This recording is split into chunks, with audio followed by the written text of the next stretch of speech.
ዛሬ ደግሞ የሞተር ኃይል አጋዥ ክፍሎች የሚባሉት ወይንም ሞተር ተገቢውን ኃይል እንዲሰጥ አጋዥ ክፍሎች ያሉት እነዛ ክፍሎች ማን ናቸው የሚለውን የምናይ ይሆናል ማለት ነው።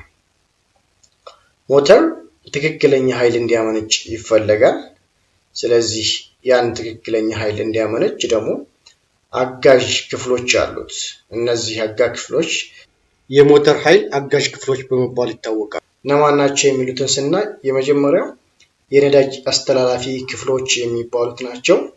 በሁለተኛ ደረጃ የእሳት አቀጣጣይ ክፍሎች የምንላቸው፣ በሶስተኛ ደረጃ ማለስለሻ ክፍሎች የምንላቸው ናቸው። በመጨረሻ በአራተኛ ደረጃ የማቀዝቀዣ ክፍሎች የሚባሉት ናቸው ማለት ነው። ስለዚህ ሞተርን ትክክለኛውን ኃይል እንዲያመነጭ የሚያግዙት አራት መሰረታዊ ክፍሎች የምንላቸው አንደኛው የነዳጅ አስተላላፊ ክፍል ነው። ሁለተኛው የእሳት አቀጣጣይ ክፍል፣ ሶስተኛው የማለስለሻ ክፍል እና አራተኛ የማቀዝቀዣ ክፍል የምንለው ይሆናል ማለት ነው። ስለዚህ እነዚህን አንድ ባንድ የምናይ ይሆናል ማለት ነው። በመጀመሪያ የነዳጅ አስተላላፊ ክፍሎች የሚባሉት ምን ናቸው የሚለውን እናያለን። ነዳጅ አስተላላፊ ክፍል የምንላቸው ከሳልባቲዮ ጀምሮ እስከ ሲሊንደር ያለውን ክፍል የሚያጠቃልል ነው ማለት ነው። ያ ማለት ነዳጁ እስኪቀጣጠልበት ድረስ ያለውን ክፍል የሚያጠቃል በአጠቃላይ ምን ይባላል? የነዳጅ አስተላላፊ ክፍል ይባላል ማለት ነው። ስለዚህ የነዳጅ አስተላላፊ ክፍል የምንለው በዋናነት በሁለት ይከፈላል። ያ ማለት በሚጠቀመው የነዳጅ አይነት መሰረት በማድረግ የቤንዚን ሞተር የነዳጅ አስተላላፊ ክፍል የምንለው አለ። እንዲሁም በናፍጣ ሞተር የነዳጅ አስተላላፊ ክፍል የምንለው አለ ማለት ነው። ስለዚህ የነዳጅ አስተላላፊ ክፍሎች የሚከፈሉት በሚጠቀሙት የነዳጅ አይነት ነው ማለት ነው። በመጀመሪያ የቤንዚን ሞተር የነዳጅ አስተላላፊ ክፍሎች የሚባሉትን የምናይ ይሆናል። የቤንዚን ሞተር የነዳጅ አስተላላፊ ክፍሎች ከምንላቸው መካከል ውስጥ የመጀመሪያው ታንከር ነው፣ የነዳጅ መያዣው ነው። ሁለተኛው አየር ማጣሪያ ልክ እንደ ረዳት ሆኖ ያገለግላል። ሶስተኛው ደግሞ ካርቡሬተር ይሆናል ማለት ነው። ነዳጅ ማጣሪያው ሳልባቶ ሁለት ነገሮችን ይይዛል በአብዛኛው። የነዳጅ ማጣሪያ ፊልትሩ አለው የቤንዚን ሞተር ሳልባቲዮ። ሁለተኛ ግን የነዳጅ መጠን ጠቋሚ ኢንዲኬተሮች ወይንም ሌቭለሮች የነዳጁን መጠን የሚጠቁሙ መሳሪያዎች ይገጠሙበታል ማለት ነው።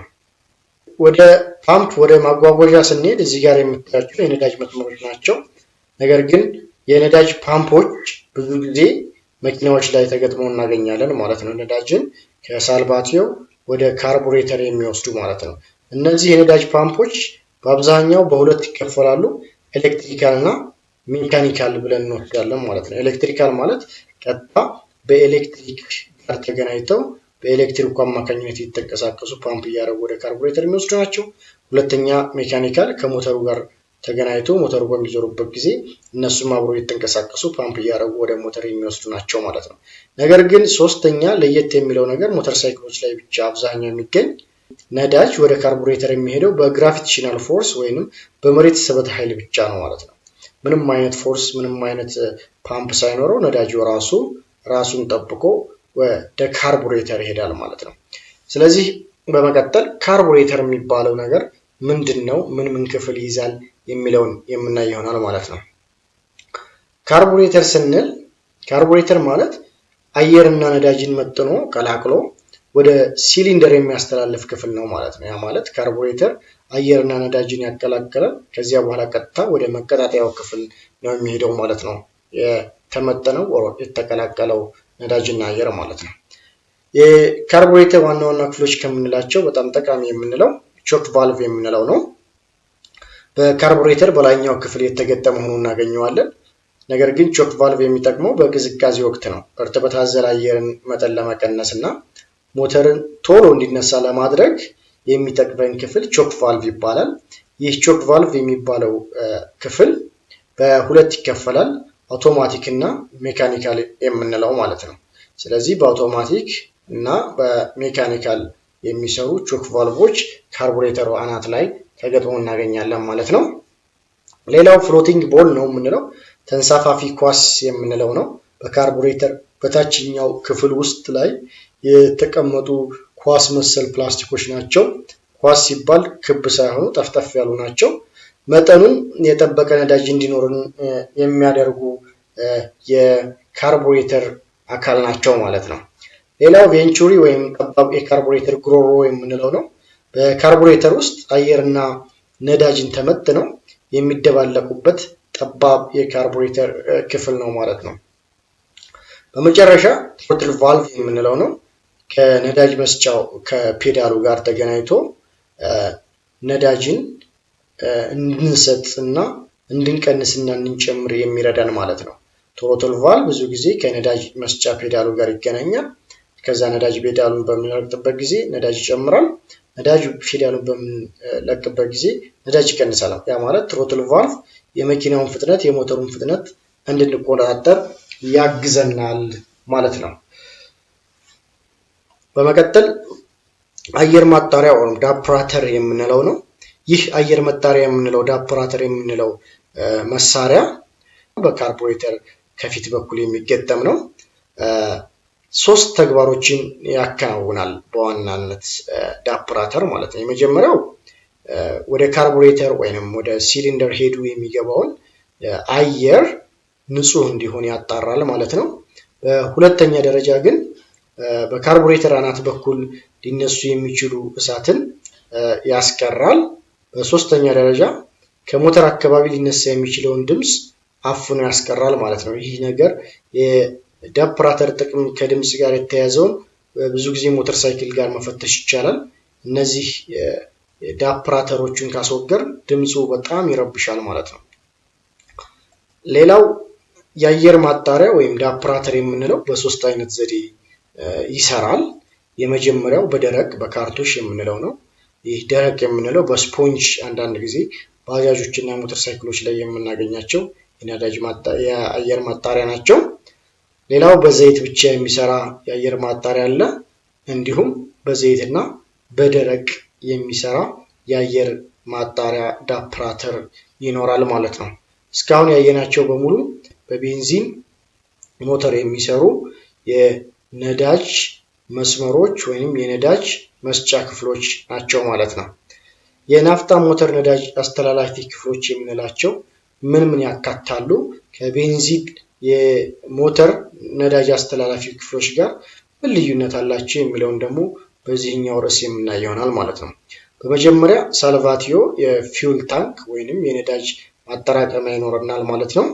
ይህ የነዳጅ ማጠራቀሚያ ልክ እንደ ቤንዚን ማጠራቀሚያ የነዳጅ መጠን ጠቋሚ መሳሪያ አለው ማለት ነው።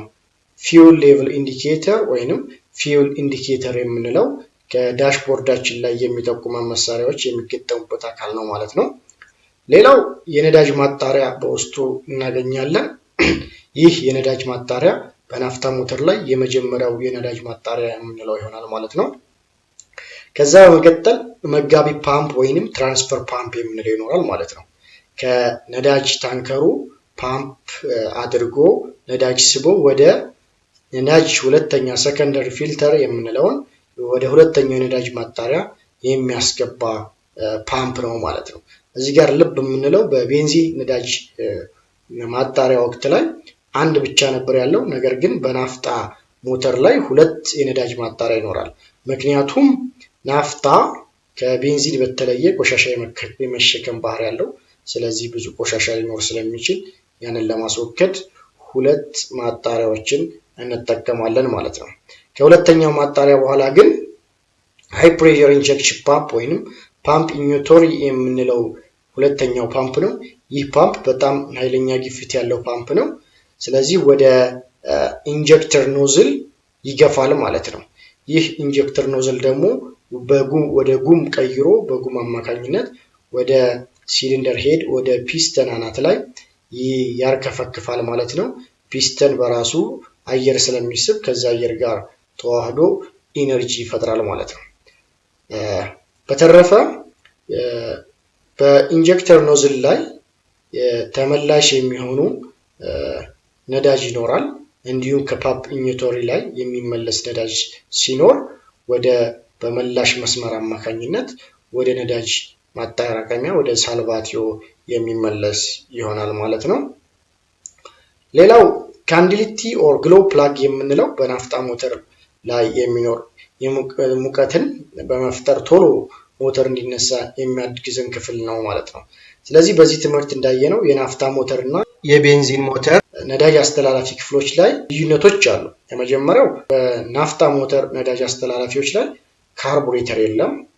እንዲሁም በቤንዚን ነዳጅ አስተላላፊ ክፍሎች ላይ ኢንጀክተር ኖዝል የለም። እንዲሁም በናፍጣ ሞተር አስተላላፊ ላይ 2 ፓምፖች አሉ። ነገር ግን በቤንዚን ላይ 1 ፓምፕ ብቻ ይኖራል። የነዳጅ ማጣሪያ እንዲሁ በናፍጣ ላይ 2 ይኖራል፣ በቤንዚን ጊዜ ደግሞ 1 ይኖራል ማለት ነው። ስለዚህ እስካሁን ያየናቸው በቤንዚን የሚሰሩ ሞተሮች እና በናፍጣ የሚሰሩ ሞተሮች የነዳጅ አስተላላፊ ክፍላቸው ምን ይመስላል የሚለውን ነው። በመቀጠል ለነዳጅ አስተላላፊ ክፍሎች እስካሁን ላየናቸው ክፍሎች ምን አይነት ጥንቃቄ ማድረግ ይገባናል የሚሉትን የምናይ ይሆናል። የመጀመሪያው የነዳጅ ክፍሎች በሙሉ ንጽህናቸውን ማረጋገጥ ያስፈልጋል ማለት ነው። ሌላው መስመሮቹ በጥብቅ የታሰሩና የማያፈሱ መሆናቸውን ማረጋገጥ ያስፈልጋል። ምክንያቱም ካፈሰሱ ቃጠሎ ሊፈጠር ይችላል ማለት ነው። ሌላው ንፋስ ነዳጅን እንዳያባክንና እሳት እንዳይፈጠር የነዳጅ ጋን ሁልጊዜ በትክክለኛው ክዳን መክደን ያስፈልጋል ማለት ነው። እንዲሁም ነዳጅ በቤንዚን ጊዜ ተኖ ያልቃል ማለት ነው፣ ትክክለኛውን የነዳጅ ክዳን ካልተጠቀመ። ሌላው በነዳጅ ጋን ውስጥ ምንጊዜም በቂ ነዳጅ መኖሩ አለበት። ከግማሽ በላይ ቢሆን በአብዛኛው ይመከራል ማለት ነው። የተሽከርካሪ ማኑዋል በሚያዘው መሰረት ሰርቪስ ማድረግ ያስፈልጋል።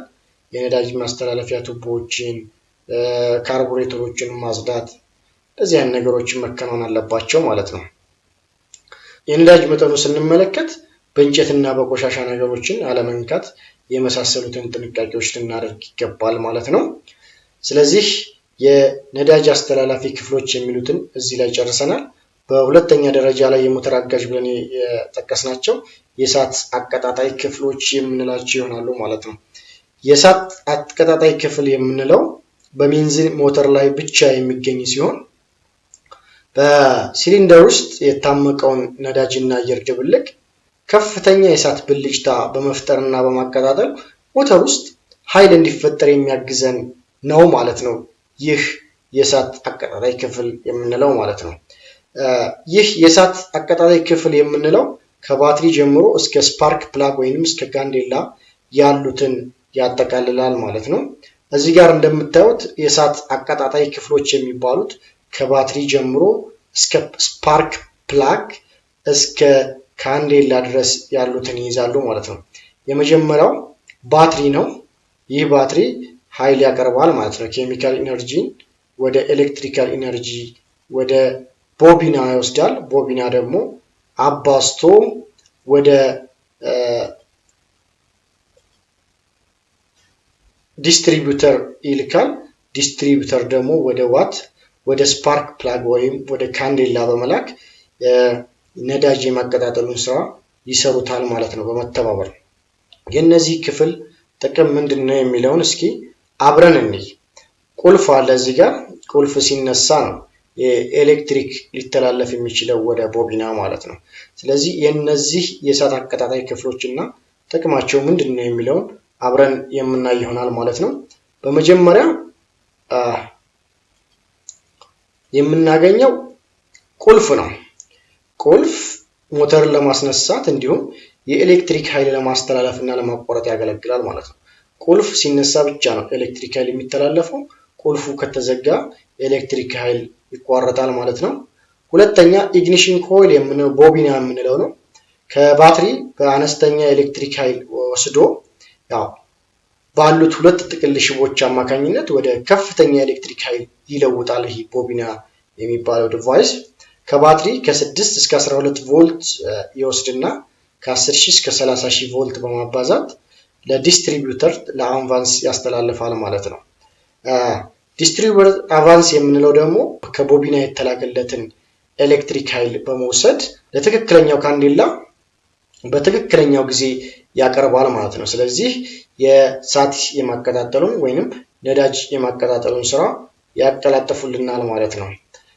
ኮንታክት ፖይንት የምንላት ፖንቲና የምንላት በዲስትሪቢዩተር አቫንስ ሻፍት አማካኝነት በመክፈትና በመዝጋት ኢግኒሽን ኮይል ውስጥ የገባውን አነስተኛ ኤሌክትሪክ ኃይል ወደ ከፍተኛ ኤሌክትሪክ ኃይል እንዲለወጥ ያደርጋል ኦር ያግዛል ማለት ነው። ሌላው ኮንደንሰር የምንለው ካፓሲተር ነው።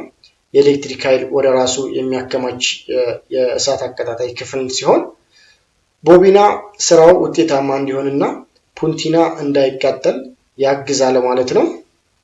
በሶስተኛ ደረጃ ካንዴላ ወይንም ዋናው አቀጣጣይ ስፓርክ ፕላግ የምንለው ነው።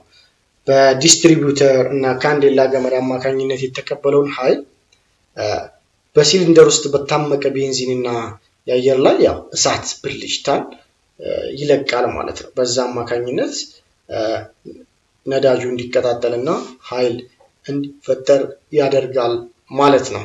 ይህ በቤንዚን ሞተር የሚሰሩትን ብቻ የሚያጠቃልል ነው ማለት ነው። በሶስተኛ ደረጃ የምናገኘው የማለስለሻ ክፍል ወይንም ክፍሎች የምንላቸው ናቸው። ይህ የማለስለሻ ክፍል ሞተርን ለማለስለስ ይጠቅመናል ማለት ነው። በማለስለስ ዘዴ ሞተር በሚንቀሳቀስበት ጊዜ ደረቅ ሰበቃን፣ የሞተር ጉልበትን መቀነስ እንዲሁም ሙቀትና አላስፈላጊ ድምፅን ለማስወገድ ይረዳናል ማለት ነው። ይህ የማለስለስ ዘዴ የምንለው ማለት ነው።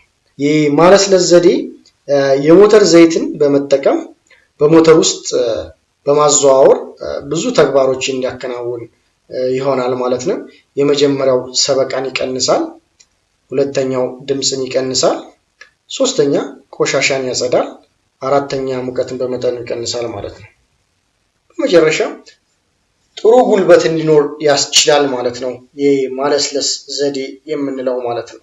ይህ የማለስለስ ዘዴ የምንለው የማለስለሻ ክፍሎች አሉት። ከነዛ የማለስለሻ ክፍሎች ዋና ዋና ክፍሎችና ተግባራቸውን የምናይ ይሆናል ማለት ነው።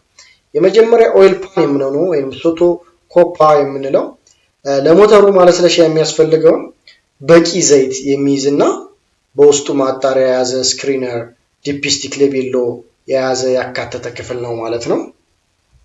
በሁለተኛ ስክሪነር የምንለው ነው። ስክሪነር እዚሁ ኦይል ፓን ውስጥ ያለ ነው። የመጀመሪያ ደረጃ ዘይት ማጣሪያ የምንለው ነው። ስለዚህ የመጀመሪያውን ዘይትን አጣርቶ ወደ ዘይት ፓምፕ የሚያስተላልፍ ክፍል ነው ማለት ነው። ሁለተኛው ኦይል ፊልተር የምንለው ሁለተኛ የማጣሪያ ዘዴ ነው ማለት ነው። ኦይል ፓምፕ የመጣውን ዘይት ተቀብሎ በሚገባ አጣርቶ ወደ ኦይል ጋለሪ የሚያስተላልፍ ክፍል ይሆናል ማለት ነው። ይህ ኦይል ጋለሪ የምንለው የዘይት መስመር ዘይትን ከኦይል ፓን እስከ ሮከር አርም ድረስ የሚያስተላልፍ ክፍል ነው ማለት ነው። በመጨረሻ ዲፕስቲክ ከኦይል ፓን ወይም ሶቶኮፓ ውስጥ የሚገኝ ነው። ይህ ዲፕስቲክ የዘይት መጠንን፣ የዘይት መቆሸሽ ወይም ውፍረትን፣ ቅጥነቱን ለመመልከት ናሙና የምንወስድበት ዘንግ መሰል ነገር ነው። በብዙ ጊዜ ከሞተር ከታችኛው ክፍል ከኦይል ፓን ጋር ታስሮ የሚቀመጥ ነው። ስለዚህ የዘይታችን መቆሸሽ፣ ውፍረትና ቅጥነት ለመመልከት ይረዳናል ማለት ነው። ስለዚህ የማለስለሻ ዋና ዋና ክፍሎች የሚባሉት እነዚህ ናቸው ማለት ነው። ሞተርን በማለስለስ ልንረዳው እንችላለን፣ ተግባሩን እንዲያከናውን ልናግዘው እንችላለን ማለት ነው። ሌላው የዘይት ግፊት አመልካች በዳሽቦርድ ላይ እንደሚገኝ በዳሽቦርድ ምልክቶችን በምናይበት ጊዜ አይተናል። የዘይት ግፊቱ ከቀነሰ ማቆምና ዘይታችንን ቼክ ማድረግ እንዳለብን የሚያሳየን የዘይት ግፊት አመልካች ነው። ይህ የዘይት ግፊት አመልካች ኦይል ፓን ሶቶኮፓ ውስጥ ይቀመጣል ማለት ነው። ምክንያቱም ሴንሰሩ ከዛ ወስዶ ነው ወደ ዳሽቦርድ ምልክት ላይ የሚያሳየን ማለት ነው። እስካሁን ማለስለሻ ክፍሎችን ሶቶኮፓን እና ኦይል ፓንን አይተናል። ስለዚህ ለነዚህ ክፍሎች መደረግ የሚገባቸው ጥንቃቄና እንክብካቤ ምንድነው ነው የምንለው። የመጀመሪያው ንጹህና ተገቢውን ውፍረቱን የጠበቀ ዘይት እንዳለ ማየትና ማረጋገጥ ያስፈልጋል። የሚፈስ ቦታ ካለ ደግሞ ማየትና መጠገን ያስፈልጋል ማለት ነው። ሌላው የማለስለሻ ክፍሎች በንጽህና መያዝ ያስፈልጋል። ሌላው ማኑዋሉ በሚያዘው መሰረት ዘይትን መቀየር ያስፈልጋል። ቀላል ስራ ላይ የሚሰሩ መኪናዎች ከ2 እስከ 3 ወር ጊዜ ባለው ገደብ ውስጥ መቀየር ያስፈልጋል። ወይም በየ5000 ኪሎ ሜትር ከተጓዝነ በኋላ ዘይት መቀየር ያስፈልጋል ማለት ነው። ነገር ግን ዘይትን ስንቀይር እንደ ተሽከርካሪው ባህሪና እንደምንሰራበት የአየር ሁኔታ ዘይቶችን መርጠን መቀየር ያስፈልጋል ማለት ነው። ሌላው በአራተኛ ደረጃ የምናያቸው የማቀዝቀዣ ክፍሎች የምንላቸው ናቸው። ከሞተር አጋዥ ክፍሎች ከምንላቸው አንዱ እና የመጨረሻ የምናየው የማቀዝቀዣ ክፍል የምንለው ይሆናል ማለት ነው። ሞተር ያው በሚንቀሳቀስበት ጊዜ ሙቀት ይፈጠራል። ስለዚህ በዛ ሙቀት አማካኝነት በሞተራችን ላይ ጉዳት እንዳይደርስ በተለያየ ዘዴዎች ሙቀትን መቀነስ ያስፈልጋል። መቀነስም አለብን ማለት ነው። በመጀመሪያ ሙቀት ወይንም የሞተር ሙቀት በሶስት ሁኔታዎች ሊቀዘቅዝ ይችላል ማለት ነው። የመጀመሪያው ምንድነው? ጭስን ከሞተር በምናስወጣበት ጊዜ ሙቀትን እየቀነስን ነው። በሁለተኛ ጊዜ ደግሞ በሞተር ዘይት የማለስለስ ስራ በሚሰራበት ወቅት ሙቀትን ይቀንሳል ማለት ነው። በሶስተኛ ደረጃ ግን የምናየው የማቀዝቀዝ ዘዴዎችን ወይንም መሳሪያዎችን በመጠቀም ሞተርን ማቀዝቀዝ ይቻላል ማለት ነው። የመጀመሪያው በአየር በመታገዝ አየርን በመጠቀም ሞተርን ማቀዝቀዝ እንችላለን። የሁለተኛው ደግሞ ውሃን በመጠቀም ማቀዝቀዝ እንችላለን ማለት ነው። ያው በአብዛኛው በተለምዶ ውሃን እንጠቀማለን ይባላል። ግን በውሃ የሚሰሩ የማቀዝቀዝ ዘዴዎች ውሃንና አየርን በማቀናጀት ይጠቀማሉ ማለት ነው።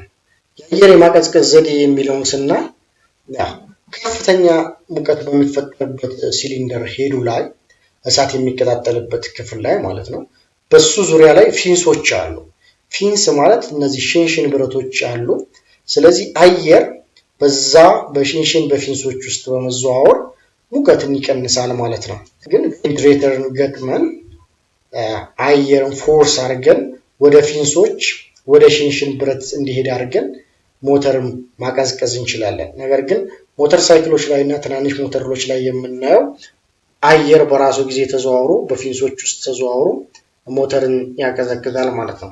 ፊንስ የምንላቸው እንደምታዩቸው እዚህ ጋር ክፍት ቦታዎች አሉ። ስለዚህ አየር በእነዚህ መካከል ውስጥ እየተዘዋወረ ያቀዘቅዛል ማለት ነው ሞተርን። ስለዚህ የአየር ማቀዝቀዝ ዘዴ የምንለው በፊንሶች አማካኝነት አየርን በማዘዋወር የምናቀዘቅዝበት ሲስተም ነው ማለት ነው። በሁለተኛ ደረጃ የምናገኘው በውሃ የማቀዝቀዝ ዘዴ የምንለው ማለት ነው።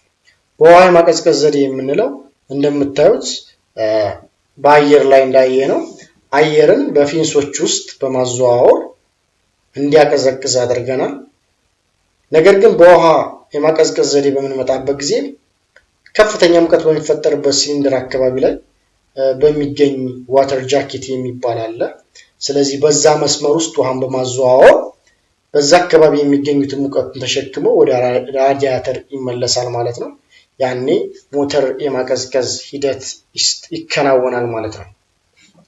ራዲያተር የምንለው ምንድነው? ለሞተር ማቀዝቀዣ የሚያስፈልገውን ውሃ ይይዛል።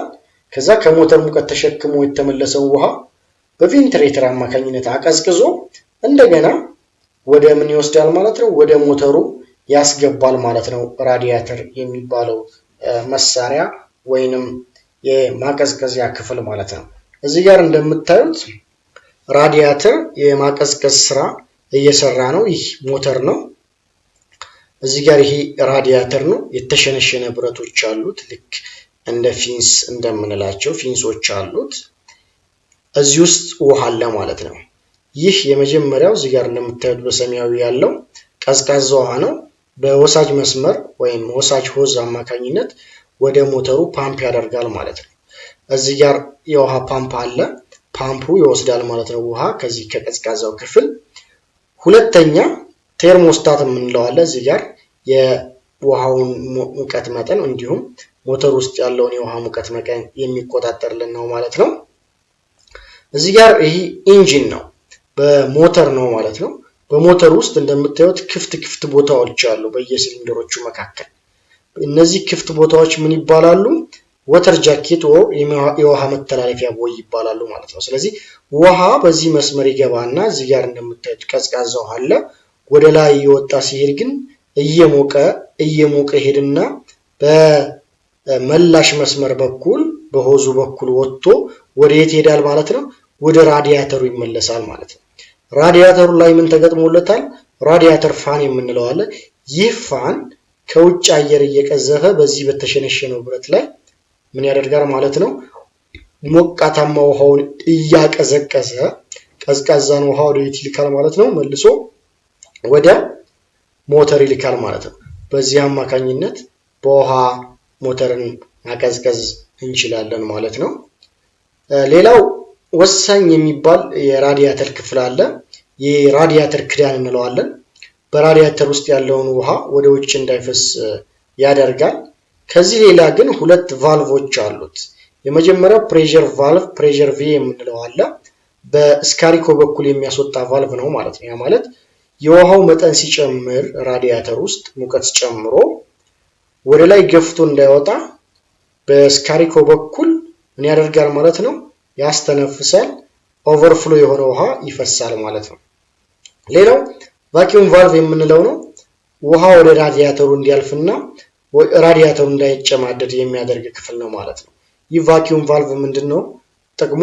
ሞተር በሚሰራበት ጊዜ ውሃ አለ በራዲያተር ውስጥ ይሽከረከራል። ነገር ግን ሞተር በሚጠፋበት ጊዜ ራዲያተር ውስጥ ውሃ ስለማይኖር የራዲያተሩ እንዳይጨማደድ ያደርጋል ማለት ነው። ስለዚህ የውሃ የማቀዝቀዝ ክፍል የምንለው በውሃ ብቻ እንደማይሰራ ልንገነዘብ ግድ ይለናል ማለት ነው። ምክንያቱም ውሃው እዚህ ጋር ሙቆ ይወጣል። ከሞቀ በኋላ ማን ነው የሚያቀዘቅዘው? ያቀዘቀዘ ያለው ማን ነው? አየር ነው ማለት ነው። ስለዚህ ራዲያተር በውሃ ብቻ ሳይሆን በውሃና በአየር የሚሰራ የማቀዝቀዣ ሞተር ማቀዝቀዣ ክፍል ነው ማለት ነው። በመቀጠል ለማቀዝቀዣ ክፍሎች ምን አይነት ጥንቃቄ ማድረግ ይገባናል የሚለውን የምናይ ይሆናል። ለመጀመሪያ የማቀዝቀዣ ክፍሎችን ያው እንደሚታወቀው በንጽህና መያዝ ያስፈልጋል። በተለይ ፊንሶችን፣ የአየር ማስገቢያ መስመሮችን እንዲሁም የውሃ መስመሮችን በቆሻሻ እንዳይደፈኑ ማየትና ማጽዳት ያስፈልጋል ማለት ነው። ሁለተኛ በራዲያተር ውስጥ በቂ ውሃ መኖሩ ማረጋገጥ ያስፈልጋል። የሚያፈስና የተጨማደደ ቱቦ መኖሩን ማየት ካለም እንዲስተካከል ማድረግ ያስፈልጋል። ችንጋ መላላት እና መጥበቁን ከመነሳቱ በፊት ያስፈልጋል። ያ ማለት ምን ማለት ነው? ችንጋው ከላላ እንዲሁም ከጠበቀ ችግር ስለሚፈጥር ችንጋ መላላቱና መጥበቁን ሞተር ከመነሳቱ በፊት ማየት ያስፈልጋል ማለት ነው። ሌላ የራዲያተር ክዳን ውሃ ከመጨመራችን በኋላ በአግባቡ መገጠሙን ቼክ ማድረግ አለብን ማለት ነው። ወይም በአግባቡ መግጠም አለብን ማለት ነው። ወሳጅና መላሽ ሆዝ የምንላቸው ቱቦዎችን ጠብቀው መታሰራቸውን ውሃ ለማፍሰሳቸውን ማረጋገጥ ያስፈልጋል ማለት ነው። ሌላው ውሃ በራዲያተር ውስጥ ሲጨምር ሞተር እየሰራ በሚኒሞ እየሰራ መሆኑን ያለበት ማለት ነው። ውሃ ዝም ብለን መጨመር የለብንም ማለት ነው። ሞተር ከመጠን በላይ የሚሞቅባቸው ምክንያቶች ምንድን ናቸው? ይህን ሁሉ ትሪትመንት እያደረግን በአየርም በውሃም እያቀዘቀዝን ነገር ግን ሞተር አንዳንዴ ይሞቃል። የሚሞቅበት ምክንያት ምንድን ነው ስንል አንደኛ በቂ ውሃ በራዲያተር ውስጥ አለመኖሩን ያሳያል። ሁለተኛ የራዲያተር መቀደድ በትክክል አለመስራት። ሶስተኛ በራዲያተሩ ላይ ያሉ ፊንሶች መጨማደድ። እነዚህ አየር አስተላላፊዎች የምንላቸው ቦታዎች በቆሻሻ መደፈንና መጨማደድ ማለት ነው። ሌላው የራሱ ያልሆነ የራዲያተር ክዳን መክደን። ምክንያቱም የራዲያተር ክዳን የራሳቸው ሚና እንዳላቸው አይተናል። በራዲያተር ክዳን የሚገኙ ጎሚኒ መበላት፣ ማፍሰስ፣ ማስተንፈስ ናቸው። ሌላው በራዲያተር ክዳን ላይ ያሉ ቫልቮች መበላሸት። እነዚህ ፕሬሸር ቫልቭ እና ቫኪዩም ቫልቭ የምንላቸው መበላሸት ማለት ነው። የሆዝ መቀደድና መጨማደድ ቱቦዎች፣ የቴርሞስታት ዘግቶ መቅረት። ቴርሞስታት ጥቅሙ ምንድን ነው? ውሃ መጀመሪያ ጠዋት ላይ ሞተር በምናስነሳበት ጊዜ ውሃ ሙቅ ስላልሆነ ሞተር ውስጥ አንዴ ስበን ፓምፕ ካርገን ካስገባን በኋላ ሌላ ውሃ እንዳይገባ ዘግቶ ይይዛል። ምክንያቱም ሞተር ውስጥ ያለው ውሃ የተወሰነ እስኪሞቅ ድረስ ማለት ነው። ያኔ ቴርሞስታት ዘግቶ ከቀረ እንዲሁም ሞተር መጠን በላይ ይሞቃል ማለት ነው። የውሃ ፓምፕ ብልሽት፣ ውሃ ፓምፕ በደንብ ማድረግ ካልቻለ ስለዚህ አሁንም ከፍተኛ ሙቀት ይፈጠራል ማለት ነው። የቬንትሬተር መሰበር፣ መሰንጠቅ፣ ተገልብጦ መገጠም፣ ዘይትን ከመጠን በላይ መቅጠን፣ መወፈር፣ መቆሸሽ የሞተር መሞቅ ምክንያት ሊሆን ይችላል ማለት ነው። በመጨረሻ የሚኒሙ መብዛት እንዲሁም የተሸካሚ ክፍሎች መበላሸት፣ ከልክ በላይ መጫን እንዲሁም ነዳጅ ከልክ በላይ የምንሰጥ ከሆነ ሞተራችን ከመጠን በላይ ሊሞቅ ይችላል ማለት ነው። ስለዚህ እነዚህ የጠቀስናቸውን ችግሮችን ሞተራችን ሲግል ቼክ አድርገን የትኛው ብልሽት እንዳለና የትኛው ምክንያት እንደሆነ ለይተን ተገቢውን ጥንቃቄ ልናደርግ ይገባል